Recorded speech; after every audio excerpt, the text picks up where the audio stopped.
রাজনীতি চলে না, এটা টেলি দুজনে মারে, একটা শহীদ একটা মরে।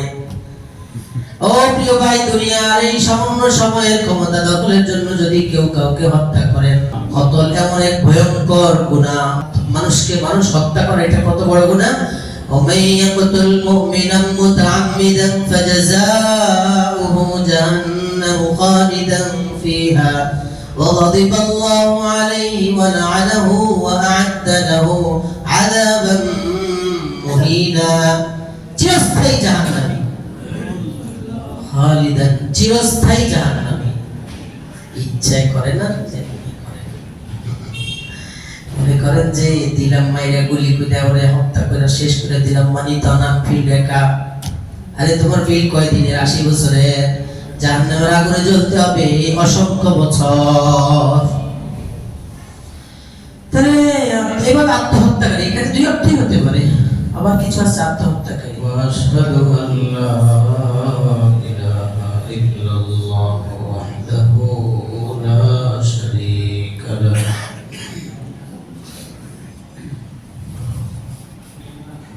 وأشهد أن سيدنا وسندنا وحبيبنا وحبيب ربنا وطبيبنا وطبيب قلوبنا ومولانا وأولانا محمدا عبده ورسوله. أما بعد فأعوذ بالله من الشيطان الرجيم.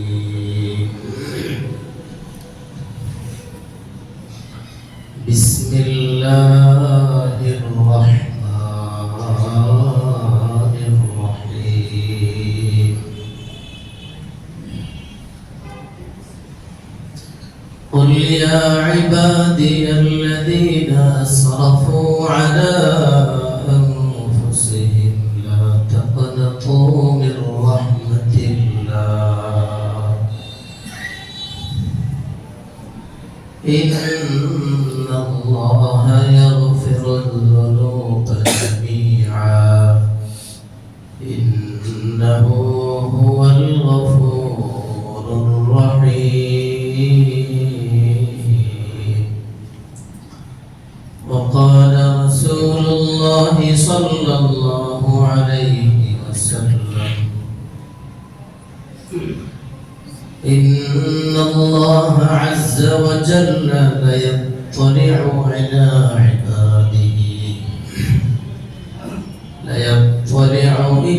عباده ليلة النصف من شعبان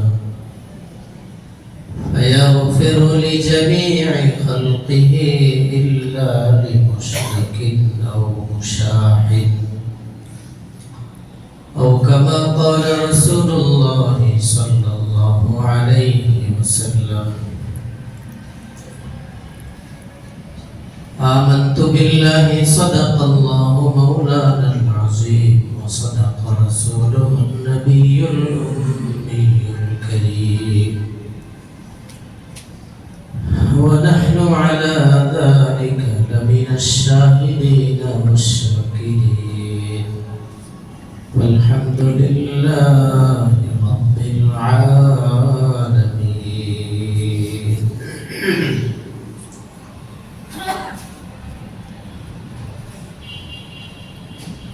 الحمد لله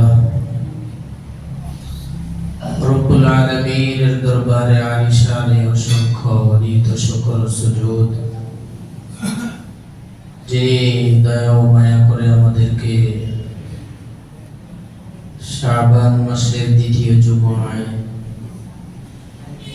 লাইলাতুল নিসফি মিন শাবানকে সামনে রেখে জুমায় হাজির হওয়ার তৌফিক দান করেছেন। বলুন আলহামদুলিল্লাহ।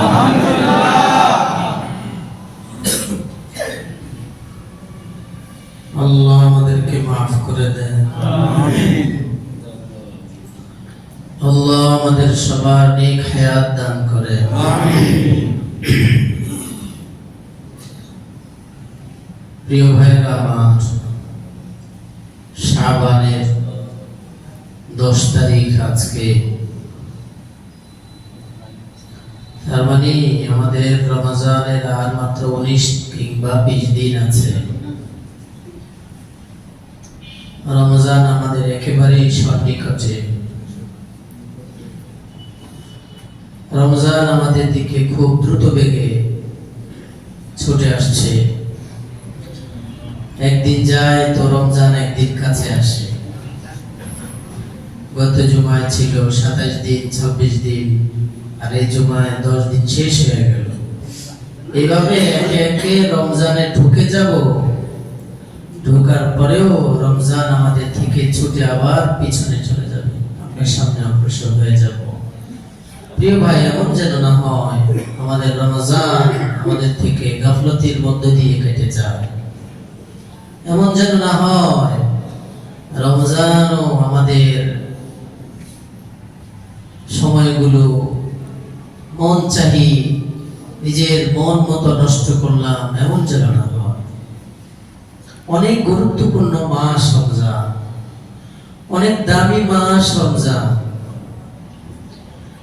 এজন্য রমজানুল মুবারকের জন্য দোয়া করা আল্লাহর কাছে বেশি বেশি। আল্লাহুম্মা বারিক লানা ফি রজব ওয়া শাবান ওয়া বাল্লিগনা রমাদান। আল্লাহ আমাদেরকে রমজানের ভিতরে ঢুকায়া দেন। আরেকটু সময় বাকি আছে, এই সময়টুকু আমাদের হায়াতে বরকত দিয়ে রমজানের ফজিলত, রহমত, বরকত আমরা যেন হাসিল করতে পারি। আল্লাহ আমাদেরকে সেই সুযোগ দেন। আমিন। আল্লাহ আল্লাহ, সুযোগ আল্লাহ দেন বান্দাদেরকে বারবার, কিন্তু বান্দারা আমরা এতটা নাফরমান, গাফেল, সুযোগগুলো হাতছাড়া করি। প্রতিদিন আল্লাহ বান্দাদেরকে সুযোগ দেন। পুরো দিনের একটা সময়, পুরো রাতের একটা সময় আল্লাহ বিশেষ সময় দেন। দিনের সময়টা হলো সালাতুল জাওয়ালের পরে। জাওয়াল হয়ে গেল, মনে করেন আজকে 12টা, একই কথার কথা জাওয়ালের সময় হলো, বাস 1 থেকে শুরু করে 4-5 মিনিট, 5-7 মিনিট, এটা খুব দামি দিনের বেলা তাহাজ্জুদের সময় হলো। এটা যখনই হারাম সময় শেষ হয়ে যাবে, 3 মিনিট সূর্য সোজা থাকে, এই সোজা থেকে একটু হেলে গেল মানে যাওয়া শুরু হলো। এই সময়টা আল্লাহ বান্দাকে দেওয়ার জন্য আল্লাহ নিজে বান্দাকে ডাকতে থাকেন।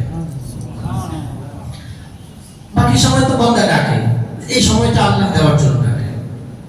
আর রাতের বেলা, রাতের শেষ প্রহরে, তাহাজ্জুদের সময়, তখনও বান্দা আল্লাহকে ডাকতে, যতটুকু বান্দা ডাকে তো ডাকে, কিন্তু আল্লাহ ওই সময় সুযোগ দেন, বান্দারে ডাকতে থাকে, এরে বান্দা উঠো, এরে গোলাম আমার, কিছু লাগবে না তো, তুই না অনেক পেরেশানিতে আছো, নাও উঠো। আল্লাহ খুঁজতে থাকে, ডাকতে থাকে দেওয়ার জন্য। এই সময়গুলো জানি কিন্তু কদর করি না। ঠিক বছরে গুরুত্বপূর্ণ, প্রতিদিন রাতে তো ডাকেনি, বছরের 5টা রাত আল্লাহর কাছে অনেক গুরুত্বপূর্ণ। বছরের কয় রাত? ওই 5 রাতে আল্লাহ অফার করেন, সুযোগ দিয়ে রাখেন। আল্লাহ পাক বান্দাদেরকে ডাকেন, অফার দিয়ে রাখেন, গোলামরা আমার, এই রাতগুলো তোমাদের জন্য স্পেশাল। আল্লাহ সারা রাত ব্যাপী বান্দাদেরকে দেওয়ার জন্য খুঁজতে থাকেন। সে রাতগুলোর একটা রাত হলো সামনে যেটা কিনা শবে বরাত, মাশাআল্লাহ, এক রাত। এরপর আরেকটা রাত আসবে, বলেন শবে কদর। এরপরের রাত ঈদের রাত, 2 ঈদের রাত। ঈদের রাত প্রথমটা ঈদুল ফিতরের, এরপরেরটা ও আরেকটা চলে গেছে শাবানের প্রথম দিনের রাত। এই শাবানের চাঁদ আকাশে যেদিন ওঠে, ওই দিন, ওই রাতে আল্লাহ বেহিসাব বান্দাদেরকে ক্ষমা করেন। এটার ব্যাপারে তো গা ফেলে পুরো আমি আলোচনা করেছি বিষয়ে, ভুলে গেছেন? আমার তো এই যে এখন বলছি আমার মনে হয়েছে আলোচনা করেছি। তার মানে আমাদের 5টা রাত আল্লাহ আমাদেরকে অফার সুযোগ দিয়ে রাখেন। এই 5 রাতের মধ্যে আমরা সবে বরাতকে মাশাআল্লাহ মোটামুটি চেষ্টা করি, কিন্তু আবার অনেকে আছে এই চেষ্টা করতে গিয়ে চেষ্টাটাকে নিজের মতো করে করে। হালুয়া রুটির পিছনে লাইটিং আলোকসজ্জা নিজের মন গড়া উদযাপন মনে করে এটাকে, নিজের মনের মতো করে ওঠা। এরপরে শেষ রাতে তো আর উঠতে পারে না, ফজরও যায়, হায় হায় মাহরুম হয়ে যায়। বাস নিজের মতো করে রাত কাটালো, একটা পর্যায়ে তখন আর শরীর দেয় না, শুয়ে পড়লো, কিছুই করতে পারলো। এক রাত গুরুত্বপূর্ণ তার জীবনের অধ্যায় থেকে ছুটে যায়, চলে গেল। আল্লাহ আল্লাহ। এরপরে সবচাইতে গুরুত্বপূর্ণ রাত হলো শবে কদর, ওইটাও আল্লাহর দেওয়া সুযোগ। সেই রাতও আমাদের মধ্যে গাফলতের মধ্যে চলে যায়, কারণ রমজানের শেষ দশক না, তখন তো হলো মার্কেটে ঘুরে আসো। হ্যাঁ, মহিলারা সবচেয়ে বেশি, আমারও সুযোগ নেই। অথচ শেষ দশকে রাসূলুল্লাহ সাল্লাল্লাহু আলাইহি সাল্লাম আল্লাহু আকবার এত বেশি আমল করতেন, সাহাবাদেরকে আমলের জন্য উৎসাহিত করতেন, এত বেশি কামানোর ফিকির করতেন। কিসের আবার আল্লাহ। আর ঈদের 2 রাত মনে করি যে আজকে হলো ট্যাক্স বাজানোর রাত, নাউজুবিল্লাহ। আর যেটা গেল শাবানের প্রথম রাত, সেটার ব্যাপারে তো জানি না, মনে হয় জানি। আমার কেউ আছেন যে জানেন যে শাবানের প্রথম রাতটা অনেক গুরুত্বপূর্ণ? শুকরিয়া ভাই, অনেক অনেক জাযাকাল্লাহ, আল্লাহ আপনাকে জাযায়ে আজিম দান করেন, বারাকাল্লাহু ফিক। শাবানের প্রথম রাত, এটা আল্লাহর দেওয়া মহা সুযোগ। 2 ঈদের রাত আল্লাহর দেওয়া মহা সুযোগ বান্দাদের জন্য, আল্লাহ সুযোগ দিয়ে থাকেন। আর শবে কদর, শবে বরাত। আবার আরেকটা সুযোগ হলো বাৎসরিক সুযোগ, মাসিক সুযোগ, যেটা আমাদের কাছে খুব একেবারে কাছে। আজকে চলে গেল তো 19 দিন, আবার আরেকদিন চলে গেল 18 দিন, এইভাবে আগামী শুক্রবারে দেখবো যে 7-8 দিন আছে, 9-10 দিন আছে। আল্লাহ আমাদেরকে সুযোগগুলো গ্রহণ করার তৌফিক দান করুন, আমিন। আল্লাহ আল্লাহ আল্লাহ। قال رسول الله صلى الله عليه وسلم إن الله لا يطلع عز وجل إن الله عز وجل لا يطلع إلى عباده ليلة النصف من شعبان الله رب العالمين তার বান্দাদের প্রতি শাবান মাসের 15 তারিখ 14 তারিখ দিবাগত রাত্রে তথা শবে বরাতে রহমতের দৃষ্টিতে, বিশেষ দৃষ্টিতে আল্লাহ রাব্বুল আলামিন তাকায়া থাকেন। লা ইয়াত্তালিউ ইলা ইবাদিহি লাইলাতান নিসফি মিন শাবান, নিসফে শাবান, লাইলাতুল বারাতে, শবে বরাতে আল্লাহ রাব্বুল আলামিন তার বান্দাদেরকে বিশেষ দৃষ্টিতে দেখেন, রহমতের খুব বিশেষ দৃষ্টি দেন আল্লাহ। ফায়াগফিরু লিজামি'i খালকিহি ইল্লা লিমুশরিকিন আও মুশাহিন, আল্লাহ রাব্বুল আলামিন তার সমস্ত মাখলুকাতকে, সমস্ত মানুষকে ক্ষমা করে দেন, ইল্লা লিমুশরিকিন আও মুশাহিন। এই গুরুত্বপূর্ণ রাতে 2 ধরনের মানুষকে আল্লাহ মাফ করেন না। 1 নম্বর মুশরিক, যারা আল্লাহর সাথে আল্লাহর জাত ও সিফাতের মধ্যে কাউকে শরীক করে, আল্লাহ খাওয়ানে ওয়ালা মনে করে আরেকজনও খাওয়াইতে পারেন, আল্লাহ সুস্থ করতে ওয়ালা মনে করে বাবার দরবারে গেলে সুস্থতা চাইলে বাবাও সুস্থ দেয়। এমন মানুষগুলোর নাম হলো মুশরিক। বউবাজার পড়ে যেই মাজারটা আছে, মাজারে গিয়ে বৃহস্পতিবারে আপনি টাকা দিলেন, অথবা মাজারে গিয়ে সিজদা করলেন, বা আপনার ছেলে অসুস্থ, যা বললেন বাবা আমার ছেলেটাকে সুস্থ করে দাও, নাউযুবিল্লাহ, সাথে সাথে আপনি মুশরিক, আপনাকে আল্লাহ এই শবে বরাতের গুরুত্বপূর্ণ রাতেও ক্ষমা করবে না। আল্লাহ বিশেষ দৃষ্টি, রহমতের দৃষ্টি দেন, রহমতের দৃষ্টি থেকে আপনি মাহরুম থাকবেন। ছেলে হয় না, ছেলের জন্য বাবার কাছে গেছে, খাজার কাছে, মাজারে গিয়ে বলে মাজারওয়ালা, খাজা বাবা আমার ছেলে হয় না, অনেক দিন, আমাকে একটা ছেলে দেন। নাউযুবিল্লাহ, ছেলে দেওয়ার মালিক কে? আল্লাহ। আল্লাহ বলেন ইয়াহাবু লিমান ইয়াশাউ ইনাতাও ওয়া ইয়াহাবু লিমান ইয়াশাউ যুকুর। আমি আল্লাহ একমাত্র ক্ষমতাওয়ালা, যাকে চাই ছেলে সন্তান দেই, যাকে চাই মেয়ে সন্তান দেই। আও ইউযাওয়িজুহুম যুকারান ওয়া ইনাসা, যাকে চাই ছেলে মেয়ে দুইটাই দেই একসাথে। ওয়া ইয়াজআলু মান ইয়াশাউ আকিমা, আমার পাওয়ার কত বেশি, আমি চাইলে আবার কাউকে ছেলেও দেই না, মেয়েও দেই না। ছেলে মেয়ে দেওয়ার মালিক একমাত্র আল্লাহ। বিশাল বড় কথা বলছে এখানে আল্লাহ। আমার মন চাইলে আমি ছেলে মেয়ে দুইটা একসাথে দেই, তুমি না চাইলেও দেই। আবার আমার মন চাইলে আমি তোমারে শুধু ছেলে, একটা ছেলে হচ্ছে, এখন আরেকটা মেয়ের আশা, আর তোর আশা নেই। আমি আল্লাহ আশা না করলে হবে? ওয়ামা তাশাউনা ইল্লা আইয়াশা আল্লাহু রাব্বুল আলামিন। আল্লাহ বলে আমি চাইলেই তোর চাওয়া হবে, না হলে? তাহলে আল্লাহ রাব্বুল আলামিন শবে বরাতে আমাদেরকে ক্ষমা করবেন, এটা নিশ্চিত চূড়ান্ত কথা। তবে ক্ষমা পাওয়ার জন্য যদি কেউ এই রোগী থাকি, এই রোগ থেকে নিজেকে সরাইতে হবে। শিরকের রোগ, মাজারে গিয়ে জুতা বাইদা আসে না, লাল জুতা কালো জুতা, হায় হায় কয় বরকত নেছে। বরকতের মালিক কে? আল্লাহ। বরকত কেমনে দেয় আল্লাহ? আল্লাহ বলেন ولو أن أهل القرى آمنوا واتقوا لفتحنا عليهم بركات من السماء والأرض। আসমানের যত বরকত আছে, জমিনে যত বরকত আছে, সব বরকতের দরজার চাবি তো আমি আল্লাহর কাছে।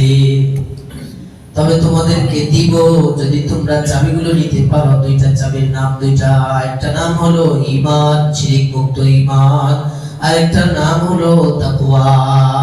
আমি আল্লাহর ভয়, আমি আল্লাহর মহব্বত, আমি আল্লাহর ভালোবাসা, মহব্বত যার ভেতরে থাকবে, ঈমান ও তাকওয়া, ঈমান ও নেক আমল, তাকওয়া ঈমান নেক আমল নিয়ে চলো, বরকতের সমস্ত দ্বার উন্মোচন করে দেব। প্রিয় ভাই, তাহলে আল্লাহর রহমতের দৃষ্টি দেবেন এই রাতে, সামনের আগত রাত লাইলাতুন নিসফি মিন শাবানে আমাদের দিকে। আল্লাহ সব সময় আমাদেরকে দেখেন, দৃষ্টি দেন আমাদের প্রতি, রহমতের প্রতি রাত, শেষ রাতে রহমতের দৃষ্টিতে আল্লাহ আমাদের দিকে তাকান।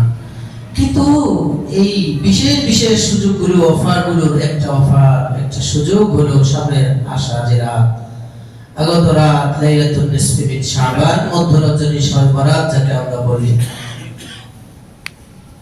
আরেক শ্রেণীর মানুষকেও আল্লাহ ক্ষমা করবেন না। ওই শ্রেণীটার নাম হলো মুশাহিদ, হিংসুক, ভেতরে বিদ্বেষে ভরা, হিংসায় ভরা, ভালো চায় না কারো কারে।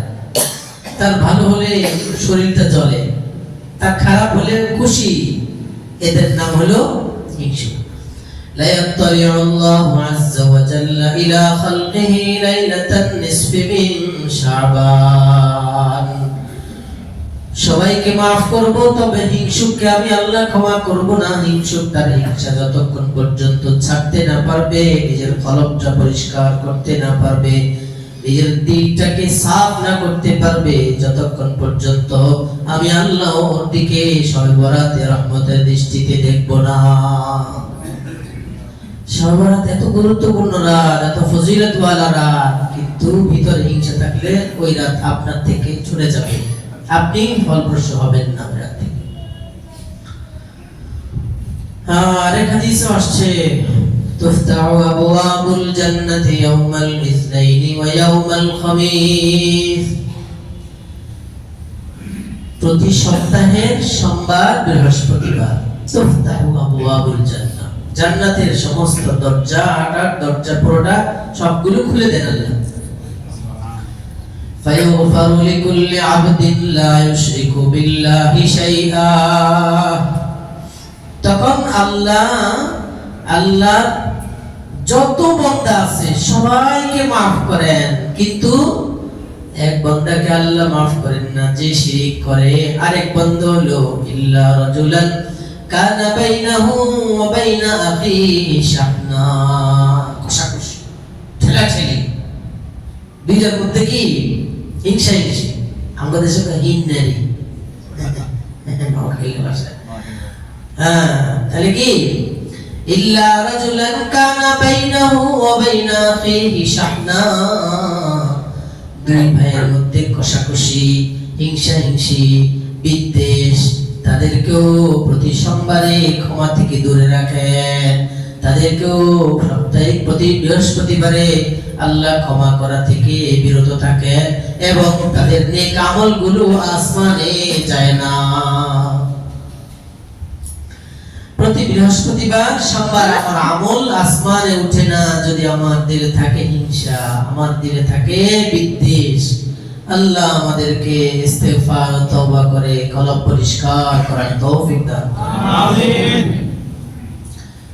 আল্লাহ আল্লাহ আল্লাহ। আনাস ইবনে মালিক রাদিয়াল্লাহু তাআলা আনহু নবী করিম সাল্লাল্লাহু আলাইহি ওয়াসাল্লামের খাদিম খাস ছিলেন। ইয়া বুনাইয়া, হে আমার প্রিয় বৎস, ও বাবু, বলি না তো নবীজিও মোহাম্মত করে ডাকছেন বাবাজি। ইয়া বুনাইয়া, এই বাবাজি, এই প্রিয় বৎস। জি ইয়া রাসূলুল্লাহ। আল্লাহর হাবিব সাল্লাল্লাহু আলাইহি ওয়াসাল্লাম ডাকার পরে বলেন, ইন কাদারতা আন তুসবিহা ওয়া তুমসিয়া ওয়া লাইসা ফি কলবিকা গিশুন লিআহাদিন ফাফআল।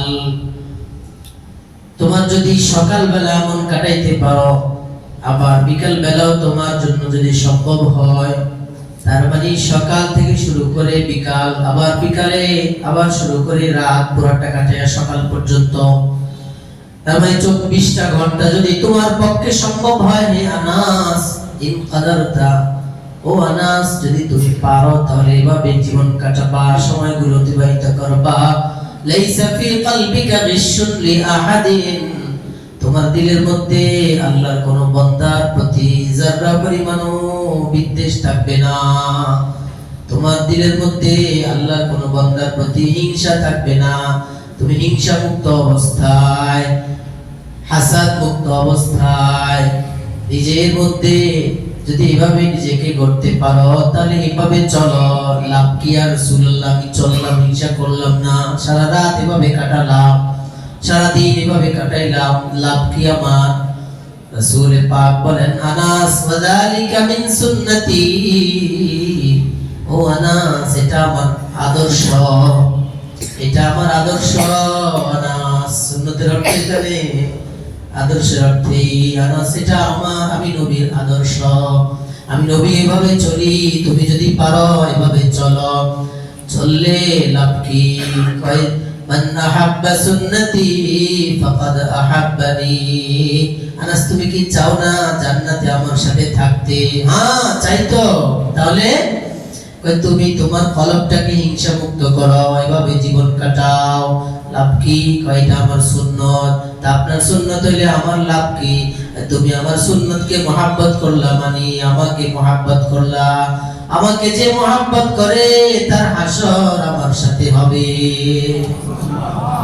আল্লাহু আকবার, হাসর রাসূলের সাথে। আর কি লাগে? টেনশন হবে আর কোনো? পেরেশানি হবে না না।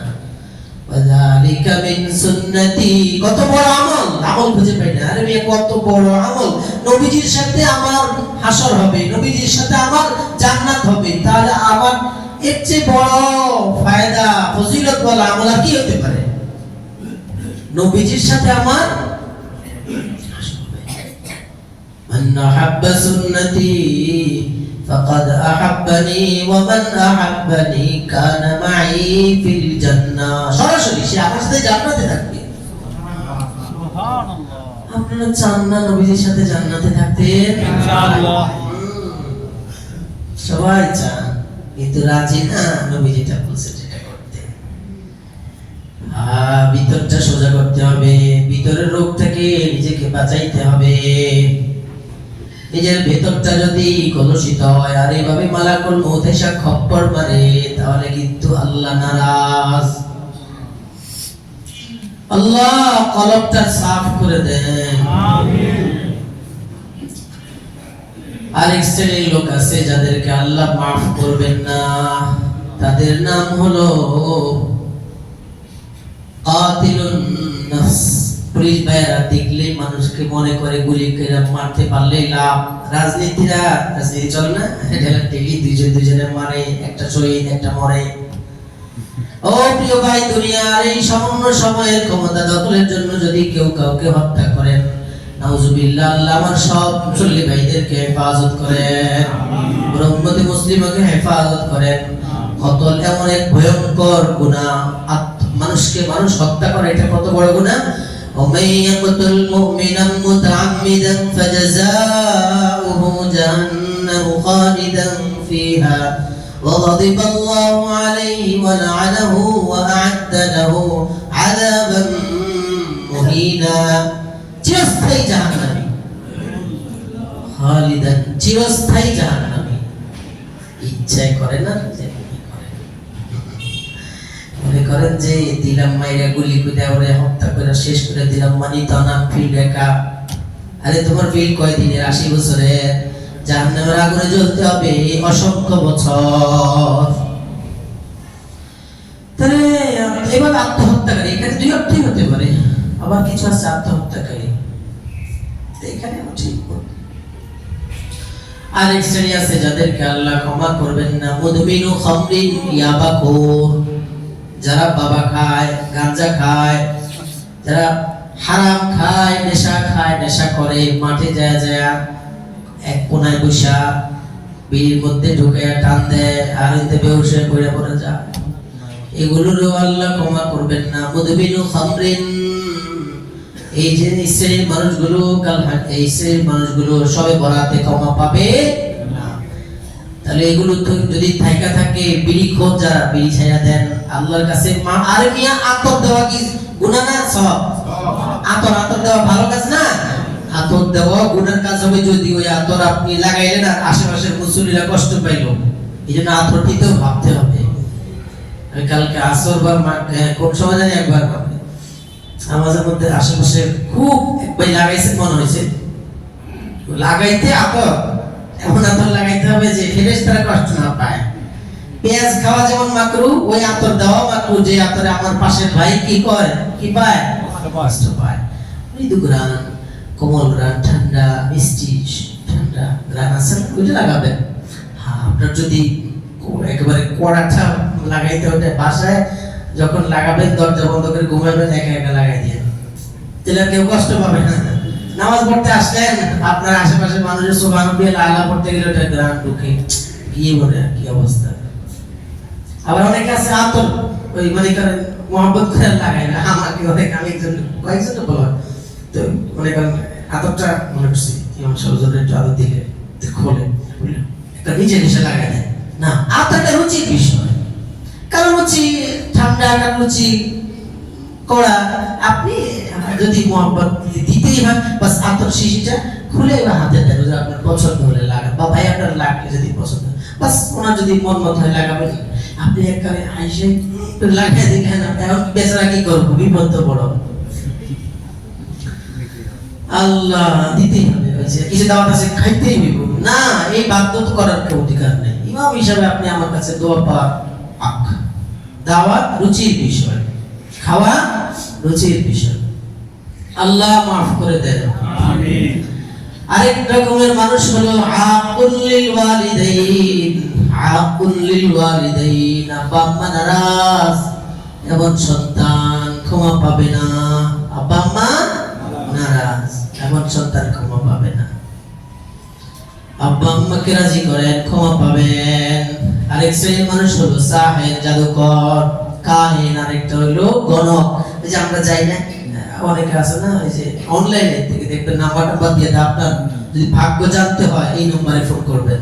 বাস আসলে ভাই আমার কি রাশি একটু দেখেন তো, আমার মেয়েটার কি রাশি, ওর বিবাহ করতে হবে, এটা একটু গয়না দিয়ে যান। এই গণনা করনেওয়ালাদেরকেও সর্বরাতে ক্ষমা বুঝে আসছে সবার। হ্যাঁ, আরেক শ্রেণীর মানুষ হলো কাতিউ রাহিম, আত্মীয়তার সম্পর্ক ছিন্নকারী। এই জালেমকেও ক্ষমা করবে না। আব্বার খবর নেয় না, মায়ের খবর নেয় না, বোনের খবর নেয় না, আত্মীয় স্বজনের সাথে সম্পর্ক ভালো না।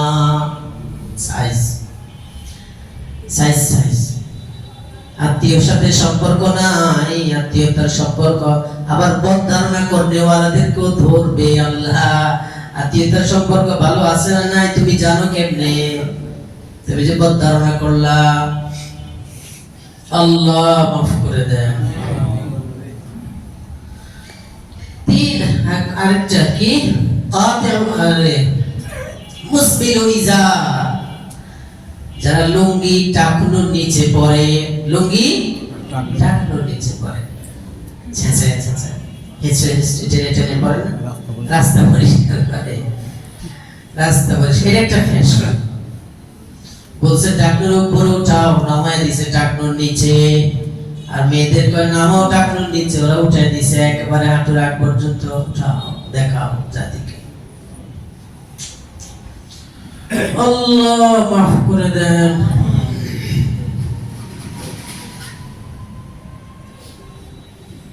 তাহলে এই রাতে ক্ষমা পাওয়ার জন্য এই গুনাহগুলো ছাড়তে হবে, ঠিক আছে ইনশাআল্লাহ। এই রাতে সবচেয়ে বড় চাওয়া পাওয়া জিনিসটা হলো ক্ষমা।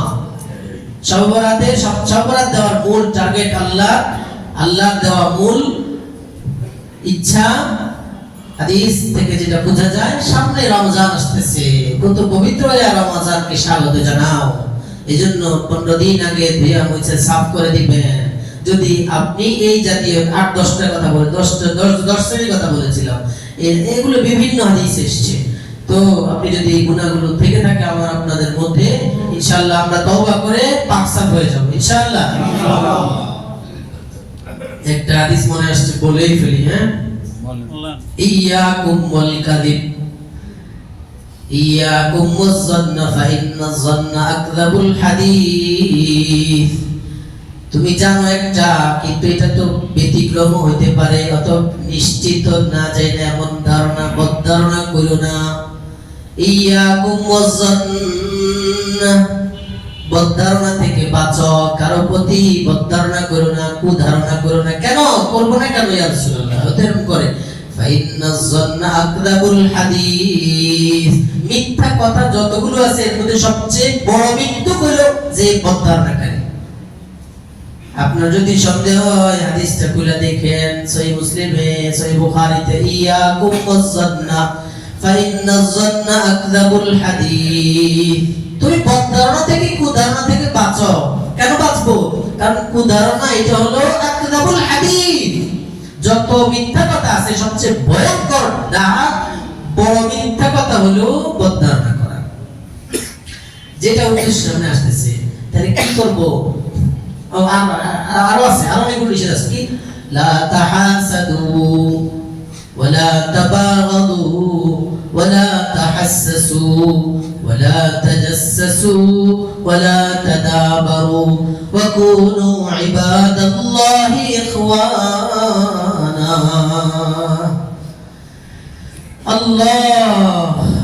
আল্লাহ বলেন, রাসূল বলেন, লা তাহাসসু, একে অপরের দোষ তালাশ করার পিছনে লাগা যাইও না। তোমার দোষের দিকে তাকাও, আঙ্গুল দিয়ে যখন দেখাও, তোমার তো 4টা তোমার দিকে, একটা না ওই দিকে। লা তাহাসসু, আরে কত দোষ বনি আদম, তোমার নিজেরই তো দোষের অভাব নাই। লা তাহাসসু, আরেক ভাইয়ের দোষ তালাশ করো না। ওয়ালা তাজাসসু, গোয়েন্দাগিরি করো না। আর কি করো না? ওয়ালা তাবাগাদু, আরেক ভাইকে ঘৃণা করো না। আর কি করতাম না? ওয়ালা তানাজাসু, দালালি করো না। আর কি করব না? ওয়ালা তাদাবারু, একজন আরেকজনের পিছনে লাগো না, ওয়ালা তাদাবারু, তোমার সাথী তোমার আরেক ভাইয়ের থেকে মুখ ফিরে আনিও না, অর্থাৎ তাকে সাহায্য ছাইড়া দিও না। ওয়ালা তাহাসাদু, হিংসা করো না। ওই যে হিংসার সাথে মিলে গেল হাদিসটা, হিংসুককে আল্লাহ ক্ষমা করবেন না। ওয়ালা তাহাসাদু, তাহলে এক নম্বর তুমি আরেকজনের দোষ তালাশ করো না, দুই নম্বর গোয়েন্দাগিরি করো না, একে অপরকে ঘৃণা করো না, একজন আরেকজনের থেকে চেহারা ফিরে নিয়ে অর্থাৎ তার সাহায্য ছেড়ে দিও না, হিংসা করো না, আর একজন আরেকজনের সাথে গোয়েন্দাগিরি করো না। তাহলে এই কয়েকটা কিছু করো না। এরপর রাসূল বলেন ওয়াকুনু ইবাদাল্লাহি ইখওয়ানা, কুনু ইবাদাল্লাহি ইখওয়ানা, লা তানাজাসু, দালালি করো না। এই দালালি আমি বুঝি না, দালালি বলতে কি বুঝাই দে একটু।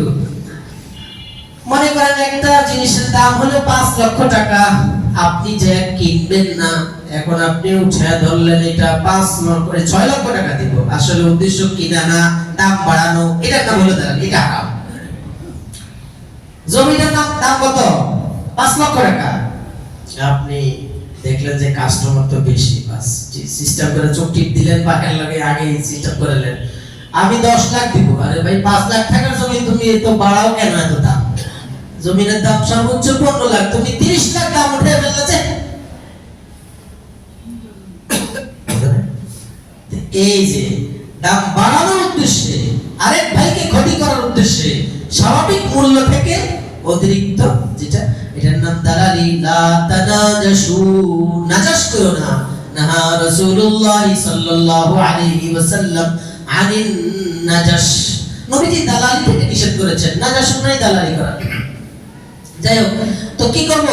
কুনু ইবাদাল্লাহি ইখওয়ানা, তোমরা আল্লাহর বান্দারা, তোমরা সবাই ভাই ভাই হয়ে যাও। কুনু ইবাদাল্লাহি ইখওয়ানা, ও আল্লাহর বান্দারা, কুনু কিনে কয় আল্লাহ ইবাদাল্লাহ, ও আল্লাহর বান্দারা, ইখওয়ানা, ভাই ভাই হয়ে যাও, একাকার হয়ে যাও, মিলেমিশে চলো, মুহাব্বতের সাথে থাকো। কত সুন্দর কথা, কত মজার কথা। কুনু ইবাদাল্লাহি ইখওয়ানা, ও আল্লাহর বান্দারা, ভাই ভাই হয়ে থাকো। আল্লাহ মাফ করে দেন। তাহলে রাতের একটা আমল শিখলাম, 10টা আমল, যে গুনাহগুলো ছেড়ে দাও। একটা আমল শিখলাম যে মাফ নেওয়া। এই রাতের মূল হলো কি? মাফ নেওয়া। মাফ নিব আল্লাহর কাছ থেকে। আল্লাহ আমি আর অন্যায় করব না, আল্লাহ আমি আর ভুল করব না, আমি লজ্জিত, ছেড়ে দিলাম, ভবিষ্যতে ওয়াদা দিলাম আমি আর ভুল করব না, আল্লাহ দয়া করে মাফ করে। এই রাতে বিশেষ সবচাইতে গুরুত্বপূর্ণ আমল হলো এটা। শুধুই কাঁদবেন আর বলবেন মাফ করে দাও আল্লাহ। মাফ চায়া সামনে আগার রমজানটা নূরওয়ালা হবে, সুন্দর হবে, গোছানো হবে, আমলগুলো মজাদার হবে, রমজান রোজাগুলো মিষ্টি লাগবে রাখতে, কষ্ট হবে না। কিসের কত বড় শক্তিশালী কষ্ট কাজ, সব কাজ আসান হবে, রমজানটা রোজা রাখতে সহজ হবে ইনশাআল্লাহ। এই রাতের আমলের নাম কি? মাফ চাওয়া। চাবো ইনশাআল্লাহ? ইনশাআল্লাহ। 2 নম্বর, إذا كانت ليلة النصف من شعبان فقوموا ليلها وصوموا نهارها, রাতে কিছু কিছু আমল করো, যার সম্ভব লম্বা সময়, যার সম্ভব একটু কম সময়, যে যেভাবে পারো। এমন যেন না হয় যে রাতের একবারে শুরু থেকে একবারে মধ্যরাত পেরিয়ে শেষ রাতে কিছু সময় খুব আমল করলাম, পরে ক্লাসে এসে চোখ লাগলো, ঘুমিয়েই পড়লাম, ফজর কাজা হয়ে গেল, এমন যেন না হয়। অথবা ফজর কাজা হয়নি, সারা তো আমল করছি, ফজর নামাজটা সেরি খাইছি, এখন অনেক লাগে, এখন বাসায় 2 রাকাত পড়ে শুয়ে যাই, আয় রে মারুম। আল্লাহর কোন বান্দা এশা জামাতের সাথে পড়লো, আবার ফজরটাও জামাতের সাথে পড়লো, তাহলে কি লাভ? সারা রাত ইবাদত করলো আরেকজন, উনি যেমন সওয়াব পাবেন, আপনিও এই 2 ওয়াক্ত নামাজ জামাতের সাথে পড়লেন, সমান। সুবহানাল্লাহ। তাহলে আমরা সব রাতে মাফ চাবো আল্লাহর কাছে। আর রাতের বেলা যার যা সুযোগ হয়, নফল নামাজ, কাজা আছে কাজা নামাজ, সালাত তাসবিহ করতে চাই পড়বো, জিকির আজকার করবো, দোয়া মুনাজাত করবো, বাস। এরপর যদি একটু মন চায় শুইতে শুইলাম, আবার শেষ রাতে উঠে যাব, উঠে আবার একটু কান্নাকাটি, একটু রোনাজারি, একটু আল্লাহর সামনে নিজেকে পেশ করা, গিরিয়ে জারি করা, কান্নাকাটি করে নিজেকে মাফ চায়া, বাস। এরপরে আরেকটা আমল হলো সম্ভব হলে পরদিন রোজা রাখা। পরের দিন আমাদের সবার হবে মঙ্গলবার দিন যায় রাত যেটা, তার মানে বুধবার দিন কি রাখবো? রোজা রাখবো। বুধবার দিন রোজা রাখবো। আল্লাহ আমাদেরকে তৌফিক দান করেন। আম্মা আয়েশা সিদ্দিকা রাদিয়াল্লাহু তাআলা আনহা বলেন, এক রাতে আমি ঘুমাচ্ছিলাম, হঠাৎ ফাকাতু রাসূলুল্লাহ, নবীজিকে পাই না। তালাশ করতে করতে ফাইদা হুয়া বিল বাকিয়া, যাই দেখি বাকিয়ার গরকাতের মধ্যে নবী করিম সাল্লাল্লাহু আলাইহি সাল্লাম সাহাবাদের কবর জিয়ারত করছেন, মুর্দাগানদের জন্য দোয়া মুনাজাত করতেছেন। রাসূল আমাকে বললেন, চলে আসলাম। রাসূল বুঝলেন, দেখলেন, তো বললেন, আকুনতি তাখাফিনা আন ইয়াহিফা আল্লাহু আলাইকি ওয়া রাসূলুহু, তোমার কি ধারণা হয় যে আল্লাহ আল্লাহর রাসূল তোমার হক নষ্ট করবেন? না ইয়া রাসূলুল্লাহ, আমি আপনাকে খুঁজে পাচ্ছি না, আমি তো মেয়ে মানুষ, তো আপনার তো আরো স্ত্রীরা আছে, আমি ভাবছিলাম আপনি অন্য কোনো ঘরে গিয়েছেন কিনা, দিনটা তো রাতটা তো আমার পালা। না আয়েশা, আজকের রাত এমন এক রাত যে আল্লাহ তাআলা ইয়াগফিরু লিআকতারা মিন আদাদি শারি গানামি কালবিন, মক্কার বনু কালব গোত্রের লোকেরা অনেক ছাগল পালতো, মেষ পালতো, তাদের ছাগলের যত সংখ্যা এর চেয়েও ছাগলের পশমের যত সংখ্যা, একটা ছাগলের পশম গোনা যাবে না, ওরা তো অসংখ্য ছাগল পালতেন। রাসূল বলেন, ওদের ছাগলের পশমের যত গণনা করলে যত সংখ্যা হবে এর চাইতে অসংখ্য গুণে বেশি মানুষকে, আল্লাহর বান্দাদেরকে আল্লাহ মাফ করে দিবেন এই রাতে। মাফ নিব ইনশাআল্লাহ। আরেক হাদিসে আসছে, আম্মা জান বলেন, রাত নবীজিকে দেখলাম রাতে নামাজে দাঁড়ায় গেলেন, কামা ইউসাল্লি, লম্বা নামাজের লম্বা রাকাত, এরপর সিজদায় গেলেন তো লম্বা সিজদা। আমার তো ভয়ই হয়ে গেল, আমার রাসূলকে বিদায় দিয়ে গেলেন কিনা, সিজদাতে এত লম্বা সময় কেন? বৃদ্ধাঙ্গুলি ধরে আমি একটু নাড়া দিলাম, তখন বুঝলাম যে না, নবীজি আছেন। তখন আমি স্বাভাবিক হলাম। এবার রাসূল আমাকে নামাজ থেকে ওঠার পর জিজ্ঞেস করলেন, আয়েশা তুমি কি জানো এটা কোন রাত? এখানে ওই শব্দটাই উল্লেখ করলে যেটা ওখানে, তুমি কি আল্লাহ রাসূলের ব্যাপারে এমন আশঙ্কা করছো যে তিনি তোমার হক নষ্ট করবেন? জানো তোমার রাতটা কি? এটা নিসফে শাবানের রাত যাচ্ছে, শবে বরাত যাচ্ছে। এই রাতে আল্লাহ তাআলা ইয়াগফিরু লিল মুস্তাগফিরিন ওয়া ইয়ারহামুল মুস্তারহিমিন ওয়া ইউআখিরু আহলাল হাকদি কামা হুম, যারা ক্ষমা চায় তাদেরকে আল্লাহ ক্ষমা করবেন, যারা দয়া চায় তাদেরকে আল্লাহ দয়া করবেন, তবে যারা হিংসুক তাদেরকে ওদের আপন জায়গায় ছেড়ে দিবেন, ওদের দিকে তাকাবেনও না আল্লাহ। নাউজুবিল্লাহ। তার এই রাতের আরেকটা আমল এখানে রহম চাওয়া, আল্লাহ আপনার রহমের ভাগীদার আমাদেরকে বানান। অনেক কথা প্রিয় ভাই, ওই হাদিসটা আমার উদ্দেশ্য ছিল যে আমরা যে গুরুস্থানে যাই, প্রতি বছরই বলি স্মরণ করে দেওয়ার জন্য, এটা নবীজির জীবনে 23 বছরের জীবনে মাত্র একবার, মাত্র কয়বার? একবার। মানে সারা যত জীবন তিনি দুনিয়াতে ছিলেন, নবুয়ত প্রাপ্তির পরে জীবনে কতবার? একবার। নাকি প্রতি বছর? না। তাও গেছেন যে ঘরের বিবি পর্যন্ত জানে না, জানে না, জানে না। আম্মা জান আয়েশা, আমি খুঁজে পাচ্ছিলাম না, গিয়ে দেখলাম একা একই চুপে চাপে লাইটিং করছে না, খানা করছে, মিষ্টি জিলাপি ব্যবস্থা করছে না। হ্যাঁ, তা আপনারা যে প্রতি বছর দল বাঁধেন, প্রতি বছর যাওয়া এটা বেদাত। প্রতি বছর যাওয়া কি বেদাত? যদি এটাকে বাধ্য মনে করেন যাওয়া বেদাত, গুনাহ হবে। রাতের গভীরে গোপনে যাওয়া রাসূলুল্লাহর আমল। আপনি গোপনে গভীরে গেছেন, ভয় লাগে কবরে যাইতে।